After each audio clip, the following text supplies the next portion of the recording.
It's been 9 whole months since the 2022 Tundra has been featured on the channel, and a lot has happened, including a full engine replacement. Here's what you need to know. If you didn't see the first couple of videos, there's some history behind this Tundra and why there's an engine replacement going on. I'll link the first couple of videos outlining the whole engine recall that happened with this truck.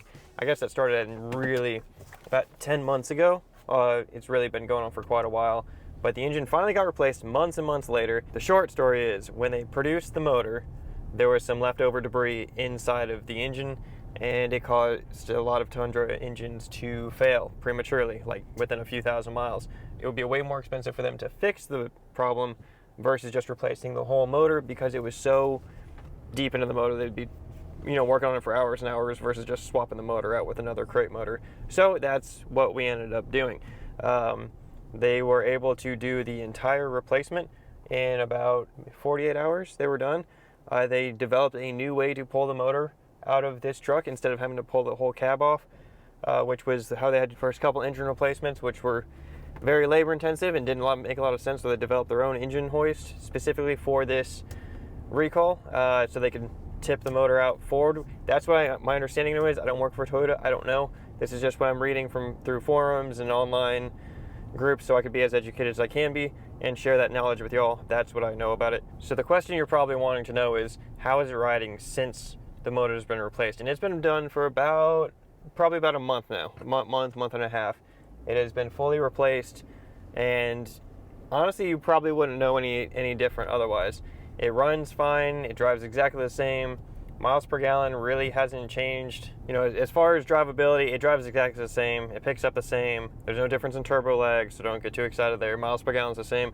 I mean, if you drove this one day to the next day, you would never know that the motor was replaced. It sounds the same, which is great. That's the idea. Now, the miles per gallon, obviously, you all know at this point, is not, it's less than ideal. 18-ish miles per gallon on a factory truck with street tires, you would think you'd get better, but nonetheless, nothing got worse, right? It just works properly. So to go off of that, from where we are right now, some of y'all have asked, why aren't you doing mods to the Tundra like you have to the Sierra? We've put thousands and thousands of dollars worth of modifications into the GMC Sierra that has been featured on this channel, and it has been kind of the star of the show here for a while.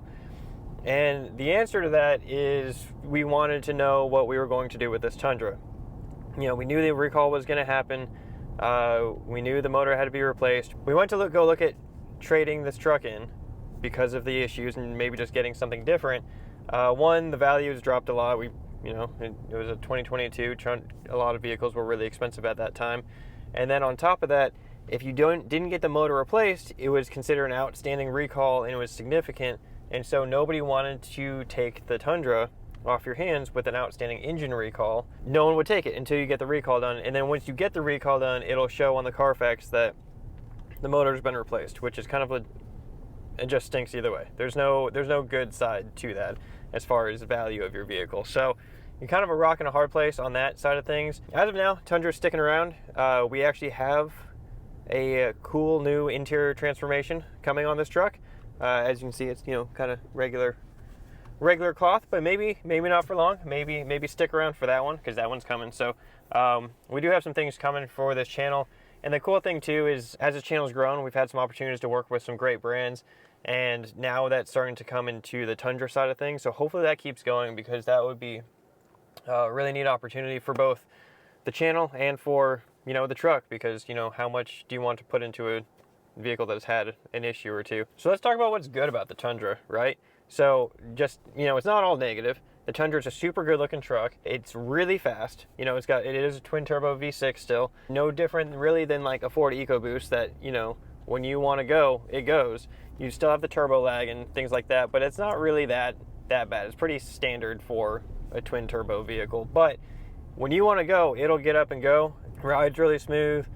As a truck goes, outside of the engine recall, it's still a great truck. It still works exactly how it's supposed to work, and there's no problems on that side. The recall was done. It was done right, and there hasn't been an issue on the engine side ever since. So, all in all, it's still a great truck. What's not been great about the Tundra since all this, there's some interior parts of this truck that are a little less than ideal. Some of the quality control could have been better. There's some weather stripping that's not really sitting right, and the door, the panel, the handle to the side of the door is, there's just some quality control that could have been done better by Toyota when this truck came out.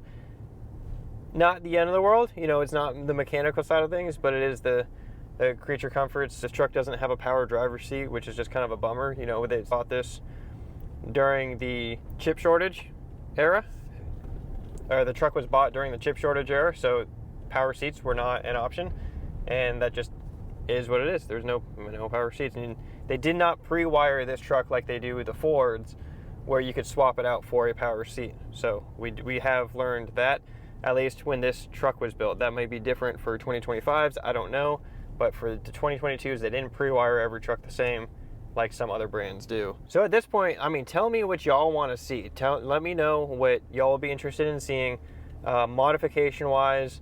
We're getting a lot of traction with the channel. We have opportunities now that we didn't have 9 months ago to build this thing out, you know, and really make it our own. We would like to keep some miles per gallon, you know, around. We do have the GMC Sierra that's built up on some larger tires and coilovers and things like that. But if there's specific parts that you want to see on here, and y'all ask the question, let us know. We might throw it on here and build it up. If you've got a different experience with this engine recall, leave the comment down below. This is what the community is for, to share with everyone. So this is a good base place for people to go to and have discussions with each other in the comment section. It's been extremely helpful for a lot of people so far, especially on the Sierra. We'd like to keep that going for the Tundra. So leave those comments down below. Hit subscribe so that way you can be sure to keep up with the discussion with everybody and what's been going on with this truck, this GMC, and possibly any other new trucks that might come on the channel in the future, and parts that are always in the mail coming to us to be installed. So if you found this video helpful or insightful, or you just like the comment section, make sure you hit the subscribe button. It's going to help us out a lot, helps us get more products to showcase more things, and brings it to y'all's door, and then you can let us know how much you like it or hate it.